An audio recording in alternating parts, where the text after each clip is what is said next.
14ാം വിവാഹ വാർഷിക ദിനത്തിൽ ഭാര്യ ആശയ്ക്ക് സ്നേഹത്തിൽ പൊതിഞ്ഞ ആശംസകളുമായി നടൻ മനോജ് കെ ജയൻ. ഞങ്ങളുടെ ഈ സംതൃപ്ത ജീവിതം ആരംഭിച്ചിട്ട് 14 വർഷം കഴിഞ്ഞു. ആശ എൻ്റെ ജീവിതത്തിലേക്കിയ വെളിച്ചത്തിനു മുന്നിൽ ഏത് ഈഫൽ ടവറും നിഷ്പ്രഭം. ദൈവത്തിന് നന്ദി എന്നാണ് മനോജ് കെ ജയൻ കുറിച്ചത്.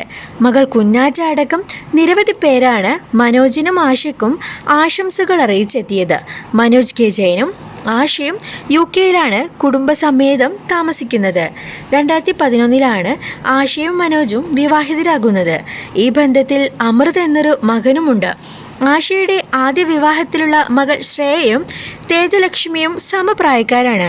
ഒരേ പ്രായമാണെങ്കിലും ആദ്യ ബിരുദം നേടിയത് ശ്രേയ ആയിരുന്നു. തേജ ബിരുദം നേടിയതുപോലെ തന്നെ വിദേശത്ത് നിന്നുമാണ് ശ്രേയയും ബിരുദം സ്വന്തമാക്കിയത്. അതേസമയം അച്ഛൻ്റെയും അമ്മയുടെയും വഴി അഭിനയത്തിലേക്ക് എത്തിരിക്കുകയാണ് മകൾ തേജലക്ഷ്മി. സുന്ദരിയായവൾ സ്റ്റെല്ല എന്ന ചിത്രത്തിലൂടെയാണ് തേജലക്ഷ്മിയുടെ അരങ്ങേറ്റം.